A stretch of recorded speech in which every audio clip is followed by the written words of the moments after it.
Alex. Good to hang out today. We just had some amazing Texas barbecue. I'm from Indiana and I love barbecue, but whenever I come to Dallas, I love to try different places. We've had a couple really good barbecue spots. Today we tried 190, which is off of 75, I think. You know the area a little bit more than I do. Yeah, so first time trying it actually, but definitely recommend hole in the wall, but delicious. If you're into barbecue, I would also recommend Terry Black's, Pecan Lodge, quite a few good areas in this area. I think the photo that I took of you and I at Terry Black's went viral on LinkedIn. It had like 5,000 views and everybody kind of commenting. And wanting to visit there, especially their own barbecue places. But I'm famous now. You are famous, and you've been famous for a long time. And I'm glad you're here today. So kind of the purpose of us just hanging out today, really, I've been in this space for over 20 years. You've been in this space for your entire career. Like, I would just love to kind of share with the audience just a little bit of your story, what took you through the talent acquisition journey, and kind of give us kind of a high level of some of the amazing companies you worked at Workday, at Airbnb, at Gong, all these different amazing places. You've seen a lot of cool trends, and it's kind of brought you to where you are now as a business owner and mogul here in the Dallas area. But would love for you to just help the listeners walk along your path with you and kind of hear your story. Yeah, so, well, the way I fell into talent acquisition, I'll kind of start there. I fell into it. I didn't know that's what I was going to do when I went to college as a typical business major. So that means don't know what I want to do with my life.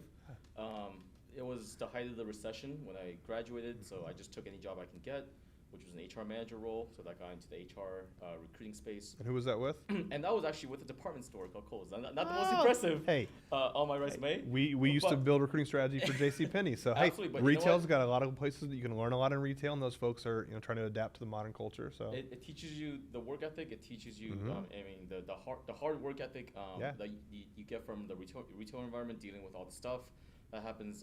Actually prepares me for the next piece. But I actually got I would say my career into talent acquisition actually started when I got a contract position. It was a 3-month-long contract at a company that's now Tesla, was SolarCity at the time. It got acquired by Tesla down the line. Elon Musk was the chairman of the company when I joined. So it was a college buddy of mine. He referred me in for a contract role, and I wanted to get out of doing retail. So I took the job as a recruiting coordinator. I was an awful coordinator. That makes sense, knowing you as an executive leader. And I will say for the audience some color. Although you've moved to Dallas the last few years, you grew up in California. You were one of the fastest, most dangerous tiny running backs in the state of California. But you lived in the Bay Area, so it makes sense. You came out of college. You had these Bay Area companies, which you're going to say a lot of names today that have become household names. But you got to come in kind of an early time period and really kind of learn and grow with them at a really pivotal time in our space. So yeah, sorry for the interruption there, but also I was an English major and graduated a similar situation, so totally get it. Totally understand. Yeah. But I was a coordinator for maybe all of a month before my boss said, well, she was going to convert me, which was really welcome news at the time. Yeah. But then she said, yeah, you're not going to be a coordinator. You're going to be something else. I'm going to name you a recruiting sourcer. Then eventually you're going to become a recruiting analyst, which kind of, I was probably like one of the first people with the title recruiting analyst in Silicon Valley, because this was like circa 2010. Yeah. Well, that was a new time for that. That was time for that. It was before the data analyst craze hit everywhere else. So it was exciting. It was a lot of analytical spreadsheet work. But also I got to do my first ever systems implementation at Tesla. And again, they ran lean, so I was a one-man implementation team for what should have been a 4-person job. Okay. Again, the grit helped. The long hours I could put in because I was single helped. The kids all helped. So these are all factors. I did that for about 2 years. We went public, and then I actually left for a tiny little startup called Google.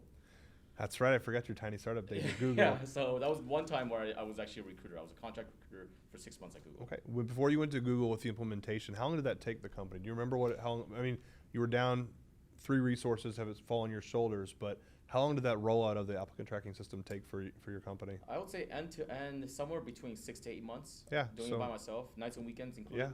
Yeah. So it could have gone faster had I had more people. Sure. But I would say 6 to 8 months from the moment we started procurement until it was live. Yeah.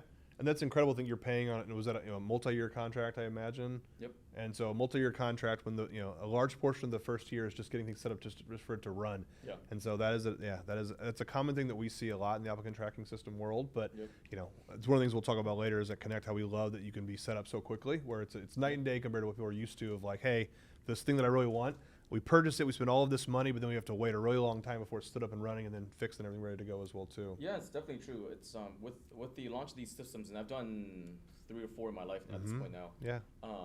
there's multiple components, but one is obviously just the setup and configuration piece, and I think that's Cnect can make a real difference there in how simple it is. The other one, and this one may or may not be within our bounds of control, which is how much data you have to migrate over. So actually, in the case of Tesla/Solar City, there wasn't any data because our previous applicant tracking system was Outlook. Yeah. It was via email. There wasn't even a data component to migrate over, and it still took that long. Sure. I'd say one of the cool things about Cnect is that the CEO and founder has spent the last 4 years building out the product to be enterprise ready. So the fact that we could throw 10 million people migrated over to the system today and it wouldn't budge. So it's built to scale very quickly without a lot. Now, obviously, it still takes time to get that much data over, but it's good to know that system's kind of been primed for that situation because we've had the ability to kind of learn from like where the challenges have been in the ATS world. I mean, I spent 6 years at JobVite, leading the CRM division, but working very closely with their ATS launches as well too. And sometimes it would take 12 to 18 months to roll out for certain customers. And again, you'd have changes of leadership and management of those customers during that time, which would halt the project, change things as well too. And so, the ability in today's market to like be mobile, be agile, and be able to be stood up and running pretty quickly. I mean, it's really, speed is the currency everybody's trying to fight to get to right now. So yeah, absolutely. I couldn't agree more. So I paused back to the little company in Google, the small startup, went to a little startup, the garage somewhere. But honestly, like at that time, it was a thing where I just wanted it on my resume more than I wanted it to necessarily work there. Also, I wanted to get fat, so I gained my Google 15, worked for 6 months. That's Google. We had that at Salesforce as well. The Salesforce 15 was also, Salesforce 15, the Google 15. I managed to turn it into Google 20, so I out-achieved my original. Well, you always been an overachiever, so it's good. Yeah, so I was actually, that was the first and only time I was ever a actual recruiter. So I was a frontline recruiter. I had my recs. Do you remember how many recs you were carrying? I was carrying 11, 12 recs at a time. Yeah, fair which enough. for Google, that's a fair load because Google's time to hire is like 100 plus days. The hiring process is different to say the least. And I found out at that time at Google that recruiting, doing the actual work of recruiting, that was not what I wanted to do. So I actually pivoted at that point, and I just wanted to get out of doing recruiting. And as my contract was coming to an end, I actually went to a company called ServiceNow, and I was an HRIS compensation analyst. And this was sort of the path where I deviated from the recruiting space for about 2 years, doing HRIS compensation with ServiceNow, followed by a small company. This was an actual small company called Silver Spring Networks, 500 people.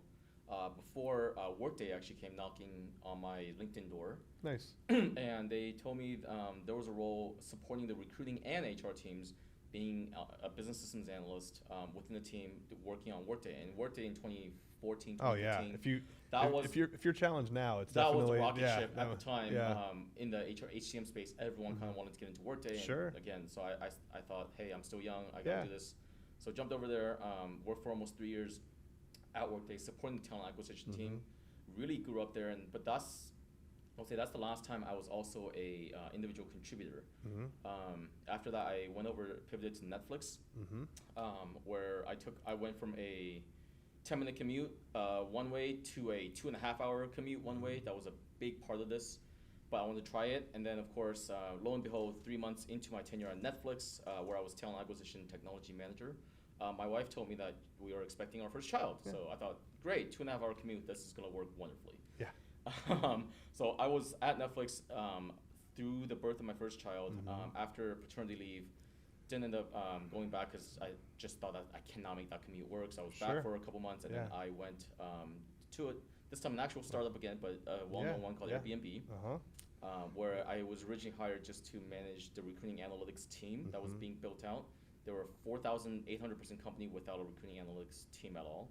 In fact, without any recruiting analytics period.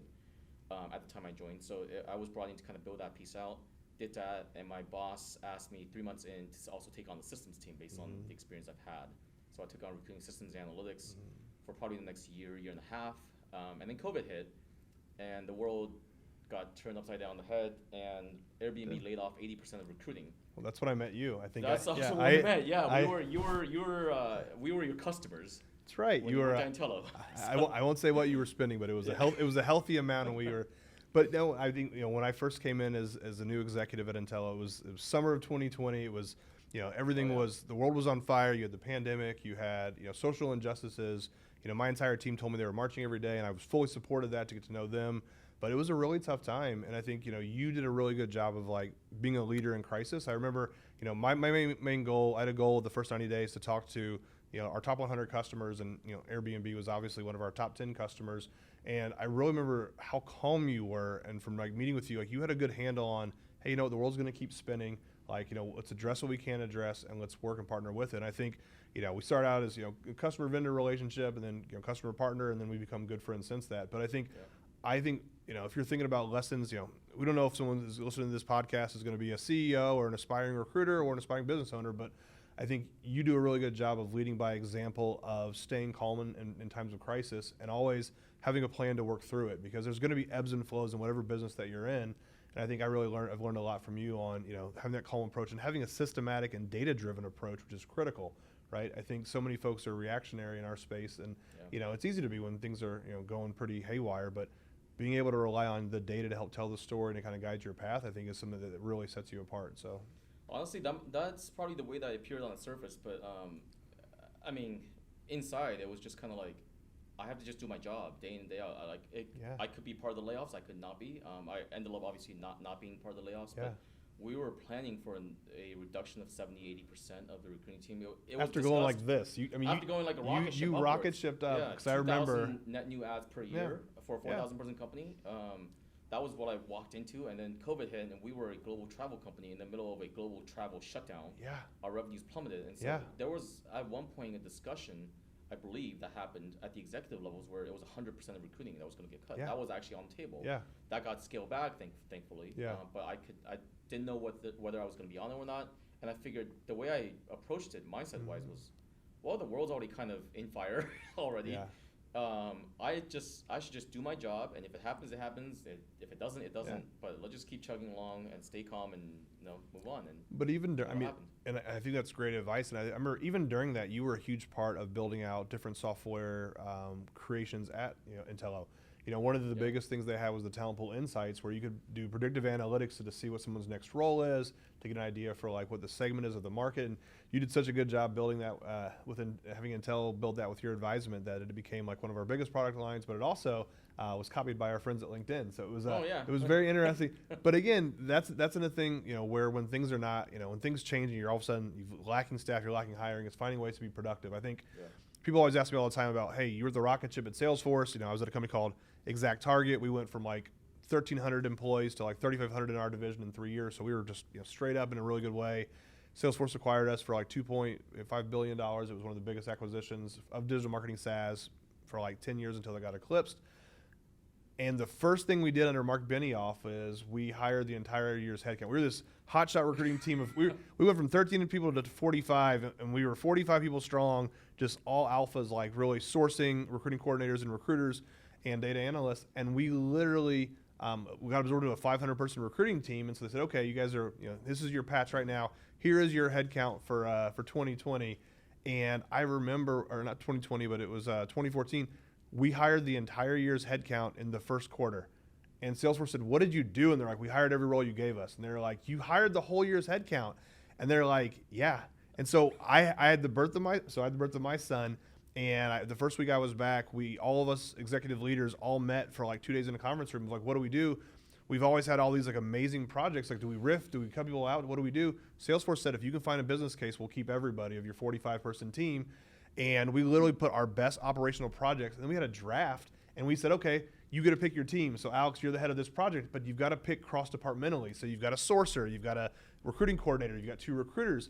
And what it did is it made the team so much stronger by having folks work together, and it gave project management skills, it gave all of this. And so one of the big things we built out was our dispositions. Hey, we're not hiring, we're rejecting all of these people. Our rejection email template's horrible. How do we do a nice call to action? We saw all of a sudden we weren't hiring a lot, we're rejecting all these people. By doing these projects to have a better message in place, our Glassdoor rating went up. People commented on how much, like, hey, I didn't get the job at Salesforce, but I love the way they treated me as a candidate. And we realized we were really onto something from a candidate engagement standpoint. So I think the way that you adapt to those kind of tough times and to find ways to do that, I think is critical. And so it's really cool. Yeah. And I mean, going back to the internal piece as well, part of the internal discussion at Airbnb was the mode was cut, Mm-hmm. and it's coming straight from the CFO. And so when we were doing the evaluation of the tech stack, like, we couldn't really cut the ATS, even though we wanted to do an evaluation on it. We had just completed the evaluation. Thank goodness we decided not to move, because the implementation cost would have sunk us. But we were also looking at everything else, and basically the name of the game became efficiency, Cost savings, efficiency, cost savings. That's really the interchangeable words that happened in 2020, especially being where we were. And so we reached out to all the vendors, and the discussion either went, sorry, we're discontinuing, we're not going to be able to renew, we don't have the budget. Or it went, if you just added this and that, you become a more useful tool for where we want to get to versus where we're at. And so that's kind of how we, how that kind of transformed the discussion into what ended up being a very useful product launch for Untitled, apparently. It was, and again, I think it's listening too, right? I think my background's a little bit different. That I spent 10 years on your side of the house, like leading global TA teams, being a buyer, being in charge of all of our systems, and then the last 9 years as I've switched to be on the work tech side of it, just knowing how important it is to listen, right? Because so many tech companies will come in and they will speech and do their agenda to their their partners or their vendors. They don't listen, right? They don't let their customers really they don't really take what they have and apply it back. And I think when you listen to your customer, when you align with their key goals, you really become more of a partner than a vendor. And I think that's critical.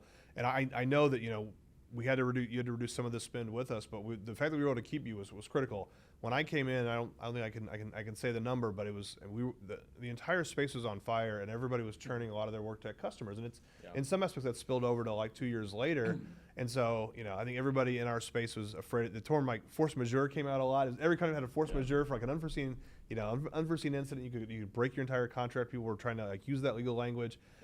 And I think within 6 months, like the biggest thing that I wanted to do at Intello was I'm going to talk to our top 100 leaders. I'm going to have conversations, and we ended up retaining so many more customers than we anticipated that we were able to kind of punch our way out of like a really tough spiral when I got there. And you were a key part of that as well too. I mean, just having a partnership with somebody that knows the space, could innovate, help our product be better, but also was like, listen, I can't pay what I was paying in the height of our hiring, but we can still come down and still be a core customer and do this and that.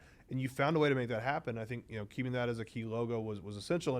And selfishly, gave me more time with you to become friends, get to know you better as well. But I think so many folks now, because of the turnover in talent acquisition, a lot of times like the linchpin to hold everything over is the work tech company. So hey, if you've had an ATS for 8 years, and you know what, the team has been there for a long time, they know your process better than you do. So they're going to be there they know where all the bodies are buried. They know like what's going to optimize you. And I think really the technology vendors that go in as true partners and try and help you hit your bottom line. Like I asked you, hey, what's your secondary initiative? What do you have to do to be successful this year? And then everything we did from a software was to support you. It wasn't like, hey, look at this feature, it does nothing to do with your objective. It's like Alex has to do this, then awesome. Our software does A, B, and C to support that. And I think that's a really key point to like really go in and drive success. Yeah, absolutely. I couldn't agree more.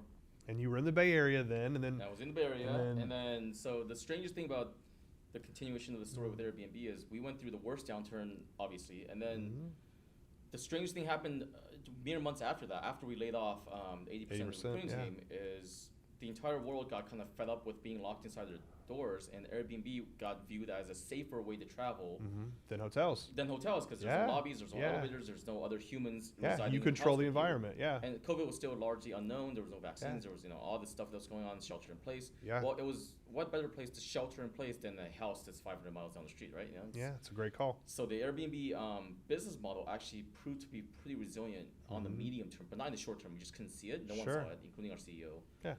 It's hard to predict the future. The world's on fire. It really is. Like we thought everything was like Brian Chesky actually, I believe, at a town hall meeting said there's a chance we may not survive as a company. Right when COVID broke out. And then 3 months later, it was like, oh, well, we just laid off 2,000 people across the company, and we're gonna probably just keep it that way. We're finding that our company actually runs a little more efficiently when it's leaner, with less layers. And then so the recruiting team actually stayed the way that it was. The hierarchy of how you had it set up, and you now we were able to hire back about 15, 20 folks from the 220 that were laid off, which was great because Now, how did you engage with them when they were the in between? Was there any sort of communication, or was it more of like just an ad hoc, like, hey, keep Sarah warm, keep Muhammad warm? We actually had a pretty robust, and I think Airbnb. This is definitely one of the proudest things I worked on at Airbnb personally is when we actually went through the layoffs.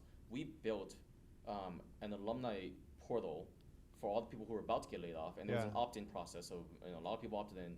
We built the portal over a weekend. And we first of all, we took care of the folks that were leaving in the first place. It was huge. Very generous severance package. And then we built the portal essentially to help people network.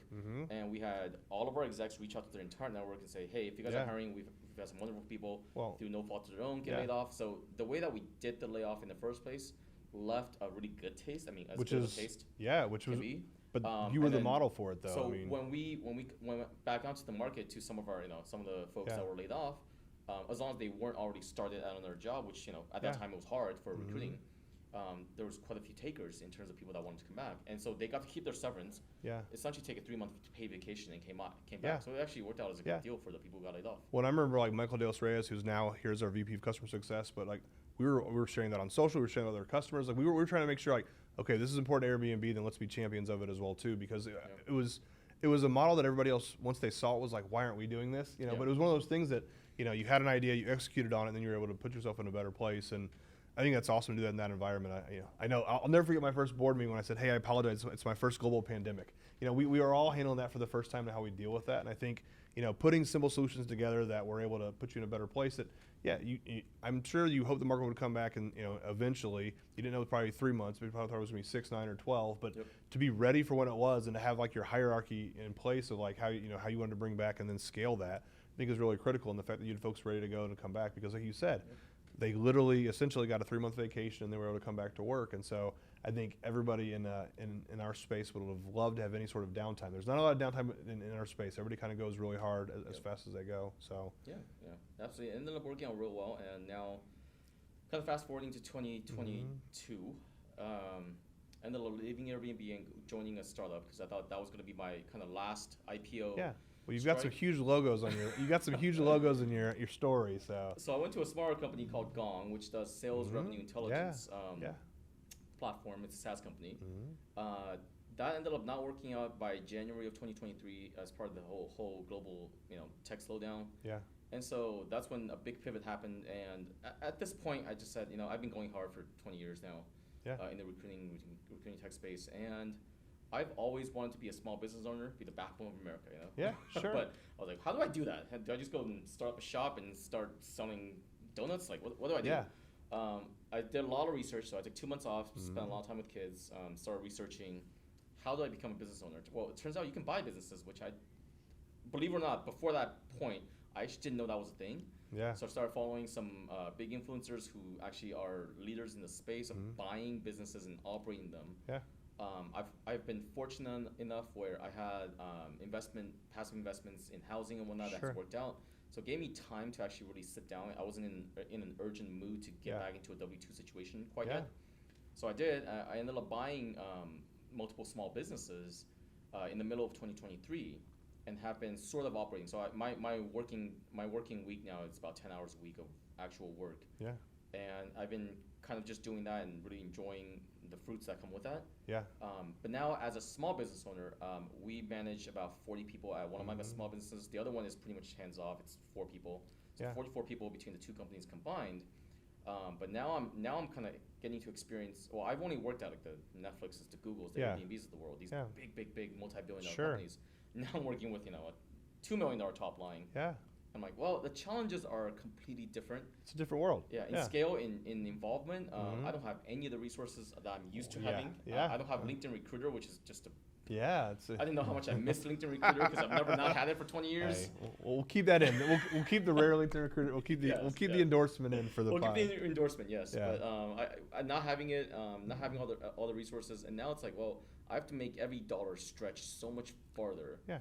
Versus I could spend whatever I want off my budget. Well, yeah, we won't say what the budgets were you were managing, but they were astronomical. Yes. Many people would kill for the average enterprise talent acquisition tech budget. Those budgets are not even within dreams reach of where I am today as a small business owner. So now it's more about how do I get this $500 to stretch so it becomes $5,000 worth of value. Yeah. Right? What lessons do you think that you've learned so far in your career that have been applied to what you're doing currently? Oh, goodness. A lot, I'm sure. I mean, you're still data-driven. You're still... Yeah, the data piece, I think having an understanding of finances really helps. Luckily, I was, even in my role as TA Ops, not only was I doing analytics, but my closest partner was probably FP&A. Yeah. I did global headcount planning at Airbnb, so that kind of brought that element. So I learned how to read the balance sheet is the short gist of it. Yeah. And believe it or not, learning how to read a cash flow statement and an income statement and balance sheet and actually knowing what that means. Super valid. In a business you're running yourself, very valuable. Yeah. And I would say that's probably the most underrated skill if you're going to do things yourself is the vast majority of the businesses I looked into buying, the sellers produced P&L statements and income statements that were let's just call them unkosher and Yeah, like that. yeah. I think And there's I think a lot of people who work and operate in that small business space doesn't have that skill set because they've never been in it. And I would say that's been the most invaluable in terms of hard skill set. The HR experience piece, that's been useful in how to manage and fire employees because you know these are high turnover businesses where people come and they leave 3 weeks later, and you know you figure out stuff. You get death situations, you get complaint situations, you get whatever comes back. And knowing how to deal with that from a legal and HR perspective, that's been helpful. And being able to hire and fire with compassion as well too. So absolutely. Whether you're a janitor, whether you're a senior accountant, there's a way to treat human people to really empathize with them and to find a way to do it. There's a right way to do it. There's a way to do it where it's not the ideal situation, but you can also there's a way to do it a lot better than how it is handled. You can also essentially not be an ass about it, right? So it's doing it with compassion, but also doing it sternly, and making sure that people understand that this is clear, where you stand. And on the hiring front, like figuring out like how do we, instead of saying we want the best of the best, because Silicon Valley, every company says we only hire the best of the best. Here, it's definitely more about efficiency. It's when you're looking for hourly workforce like this, it's more about, well, how do you get the people to actually show up to the interview? How do you get people to stay? How do you engage them? How do you set the culture? How do you engage with them? Candidate engagement really how do you set the experience? All of that. How do you set the follow through? And everything has to be kind of operationalized because it's either, if you're running a small business, there's a good chance you're doing it yourself as the owner.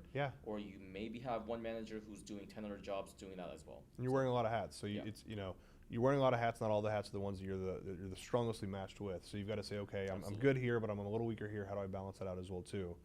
Well, I know you and I talked a lot too about kind of some different opportunities that I had when I joined Cnect. You were very excited with the platform, and we've been able to have you in a few times. You were able to give some really good insight to our founder and our CEO and our CTO, and so it was great to have your insight because you've been part of building out some of these companies. You've seen a lot of really cool things that have happened, and then you became one of our customers. So I think it's really cool that you became a customer recently to have things set up, and I think we talked earlier about how it took 6 to 8 months and sometimes to set up an applicant tracking system. I remember, you texted me that you were officially a paying customer, and I think we had your career set up within 5 to 30 minutes afterwards. It was about 30 minutes afterwards. It was the same night. And so, first of all, you guys are working Nick too hard. Because he did that at 8 p.m. So. Hey, you know what? It was 5 a.m. in Japan, so we're trying to always be on a global calendar. There you go. But I think the important thing is knowing the pain points that a lot of companies have at the enterprise level, but also at the small business level as well too. Is, hey, if I'm paying for something, I need it to work for me quickly. I don't need to wait like a month for it to be stood up, or even 2 months, because of how critical that is. And like you just said, every dollar you have really stretches. And so to be able to put your investment to work very quickly within half an hour. Typical standards are not to have anybody working at 8 o'clock at night, but as the friends and family help out. But even you've got your team coming in today to do a training here on site as well too. But what are some of the advantages that you see with Cnect for the small business, even the mid market, as far as candidate engagement and what it offers for a solution? Yeah, there's kind of two pieces to this.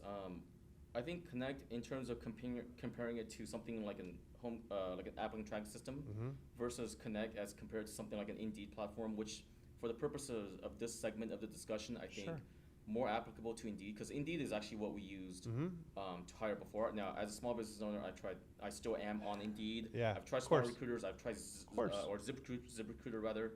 I've tried other free job boards. I mean, you run the gamut of whatever is free or cheap, or free trials, and you try to just throw spaghetti at the wall and see what sticks. Now, the thing with Cnect is, I think as compared to something like an Indeed, the user interface for Indeed, while it's not overly complicated, I think the thing that most small business owners that I know of that like least about Indeed is the ambiguity in their pricing model. Yes, that's the big surprise of the last year and a half. Yeah, and that was actually a kind of a wake-up call when I became a small business owner. I had an enterprise license with Indeed, so at the enterprise level, I don't actually know how much we pay because accounts payable kind of takes care of that. But as a small business owner, I'm paying out of my bank account.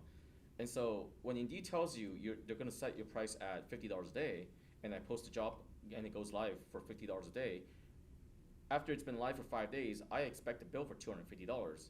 But instead, when I receive a bill for $775, oh wow, that rings a slight. Sometimes it could be double, sometimes it could be triple the amount, because Indeed actually your budget, your resources are, as you mentioned, your resources are much different than being at Airbnb. Resources don't go through that, and when it's coming out of your own pocket versus spending the company's money, you always have a slightly different mindset, and you're watching that like a hawk. And so the first time it happened, I actually called Indeed, and I was trying to go through it, and basically the rep was saying, well, it's in the fine print. We charge you essentially per applicant. Oh wow. And the $30 or the $50 you said is we try to get you to a maximum of this many applicants, but if the interest level exceeds that, then you just pay per. And I was like, well, that makes no sense. Yeah. I have a budget to follow. I set my budget at $50. You just literally cap the thing so that it stops handing in applicants instead of charging me 3 times what you said you were going to charge. Exactly. Me. Yeah. So that part didn't work that well. In terms of the overall user interface, it's simple. It's not the greatest platform in the world, but I'd say it's bare bones in terms of what you get. It's just that Indeed has the reach. That's the only thing they have is the reach. Everyone who looks for a job goes to Indeed. Sure. But in terms of usability, I wouldn't call it anything special. I think a comparison to what Cnect is trying to do is it's really actually trying to bring in the user experience from both the candidate as well as the hiring side into one platform. And we just started using it, so I'm gonna speak to the viability of the actual candidate flow down the line. Yeah. But I think just from what I've seen so far is the experience on the candidate side is light years ahead of where we get from Indeed, and the experience actually from the hiring side might actually be even better because now we get what I would say the stickiness of the candidates that actually go through the time. The quality of the candidates, the engagement level of the candidates is going to be a lot higher. Without having even started using the platform yet, I can just say like people who actually took time to record a 5-minute long video, they're going to be significantly more engaged than the Indeed. My Indeed applicant conversion ratio is like 8%. As in like, out of 100 applicants, if we reached out to all 100, 8 will respond to us. That's incredible. That's that low. Yeah, that you're literally paying to get it out in front of a bunch of people to say that you're hiring. So it's just people really just like spamming applications. They're probably just applying mass applying to every job. If there's a select all button as a candidate on Indeed, that's what they're doing, right? So they don't really care what they're getting back. Versus like if you're actually spending 5 to 10 minutes and you're recording yourself and doing a video and actually submitting that as part of your resume submission, that's going to be a much stickier candidate. I'm going to bet that if we respond to that person, if I were to guess, I'm gonna guess at a 50% plus conversion ratio. Not 100%, obviously. Some people find jobs. Compared to 8%, you do the math really quickly. That's that's a huge like a increase. 6-time increase. Yeah, 600% increase. Right? Yeah. And that saves my managers. Like, I don't mind if we go from 100 applicants down to 10 applicants.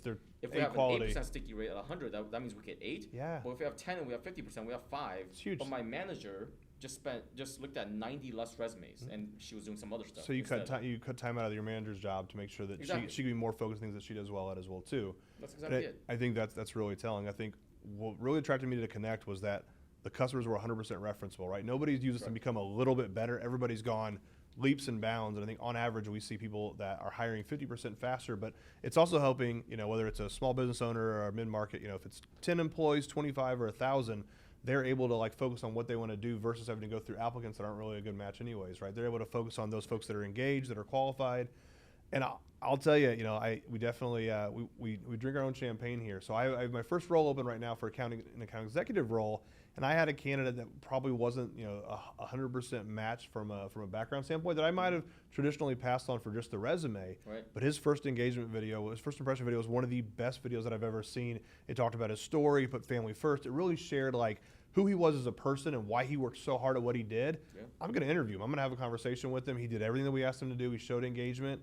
Like, this is somebody that I will talk to, and we'll see what happens from it. But that's where I think being able to see how much he committed from an engagement standpoint and to hear his story. Because the reality is, as we go into kind of like the modern world of hiring, like nobody wants to be considered just a resume anymore. I think everyone is sick of being treated like a number, and I'm sure a lot of friends like I do that are frustrated that have been out of work for a while, especially in talent acquisition, where it's a very impersonal process. You spend 45 minutes to apply for a job, and then you're stuck where you don't hear anything for 3 to 4 weeks, where it might just be a ding letter saying that you've been rejected. But companies ask you to do so much to come into their applicant tracking system, and the experience is so poor. Like, where else would you go into like a restaurant and have your family do a 45-minute application to eat there and then sit in the lobby for hours until they maybe decided to reach out to you? Like, you would never treat anybody the way that you do that. And I think what I like about Cnect as well is that there's constant candidate engagement. So at every stage in the process, we're going to engage with you. Hey, if you apply and don't do your first impression video, we're going to reach out to you within 24 hours. Hey, if we don't hear from you after 24 hours, we're going to give you a little bit more of a buffer. We're going to reach out. And then at some point, if we haven't heard from you after a few reach outs, we're going to acknowledge that. Hey, Alex, you know what? Life's busy for everybody. It might not be the right time right now. We still want to consider you. If we hear back from you in this time frame, we will then move you forward to the next step in the process. If we don't hear from you, that's okay. if you are interested in the future, here are 3 things that you can do. We give calls to action. So even when you're rejecting somebody, you're giving a call to action, you're giving a path for them to come be part of your company in the future. And I think those little things are sorely missed in our space right now. And so no, I'm really excited to have you on board as a customer and a friend. So no, thanks for the time today. If you give one piece of advice, we have a lot of folks that listen that are in talent acquisition that might be in between their dream job right now. A lot of folks have been impacted by layoffs. Any advice from a professional development standpoint to like the day-to-day recruiter, senior recruiter that's trying to find an opportunity somewhere? What are ways they could do to take advantage of improving their skill sets as they head into their next position? Yeah, that's a good question. Having been faced in that same position in 2023, I can definitely feel for everyone who's in that space right now. Yeah. I know it's a tough time in talent acquisition. I see it. I still see my LinkedIn posts. I would say, just kind of what I was telling myself when this happened. You got to persevere. You got to figure something out. Yeah. I think things will work out for most in the long run. It worked out for me because I decided to pivot my path because I just wasn't seeing the roles happen. Yeah. You made your path. I mean, you've literally made your path. If it feels like a recruiter role is not something that's going to happen, I would actually encourage a lot of people to kind of see if they can do their own thing. Get into consulting. Believe it or not, it's easier than you think to set that up. That's what I was doing part-time for a little bit before I got going. Yeah. Look into small businesses. And there's not an advertisement for this at all, but Biz by Sell, you can always kind of start exploring if there's areas of interest that's local to you. Yeah. You can always buy up businesses. Again, I didn't know this till 2023 that you can buy these things. Yeah. And if it's something that it's your dream to become a top talent acquisition executive, then treat this as a setback. Yeah. And it happens to the best of us. It's through no one's fault. And just keep persevering and keep going to that. Keep submitting your resumes. Maybe hopefully through Cnect one day. Well, hopefully things work out. Yeah. Well, I'm glad you said that. So we just had a really successful webinar last week on 3 tips to hire faster in 2024. We had Matt Craven, Elaine Davidson, 2 big luminaries in our space. But one of the things that we offer for the webinar that we're doing now is that anybody that is out of work right now in talent acquisition or any profession, we will give you a link to set up your own Cnect profile where you can film your first impression video, and then you can have access to share that as you interview with different opportunities that you see. So not only your resume, but your digital profile to have your first impression video, to have different versions of it. So that's one thing we're offering to everybody right now. So we'll make sure we get the link out with this podcast. But yeah, I think it's great advice to have. And I think looking at what you want to do, I mean, I'm someone that never thought I was going to be an English major in college that came out right after 9/11 happened. So I mean, we talk about the world being the .com bust happened, and 9/11. As I graduated as a 21-year-old, a year early as a 21-year-old English major. But again, being an executive, I've had to do kind of a similar path where I started out in leadership roles in talent acquisition, decided to make the pivot into the recruiting tech space, and then to kind of climb that and get into a really good place. So I think the biggest thing, what you said is, think of it as a setback. I loved hearing that, right? I mean, we're all going to go through tough times. We're going to be lifted up by the community around us, but know that it's not going to be a forever thing. It's just going to be a minor setback. And I've talked to a lot of really good folks that have been impacted by layoffs. I was at the TalentNet conference in Dallas. We talked to you when we had barbecue at Terry Black's the next day. Yep. But I talked to a lot of folks there that have been laid off, and so many had started their own consulting companies and found out, wow, I'm actually doing better than I was in my W-2 position by having Key Consulting, and I'm so much happier because I control my schedule and do what I can as well too. So I do think there's a lot of good that will come out of the last couple of years for these layoffs, where you'll see a lot of like high level consulting, and hopefully we'll hire a lot of those good folks to join our team as we have the rocket ship going. That's Cnect. Entrepreneurial spirit, you can do their own thing, and there's stuff out there. There's things out there for people to do. Persevere. Don't ever get down in the dumps. It's a setback. It's a temporary setback in your long career, and it's gonna work out for everyone. Okay. Yeah. No, I appreciate it. So if anybody in the Dallas area needs their home clean, where the residential or professional, where should we recommend to send them? Yes, the Cleaning Authority, Plano, Frisco, please. All right. Alex, it's been a pleasure. I appreciate you. Thanks, brother. Thank you. Awesome.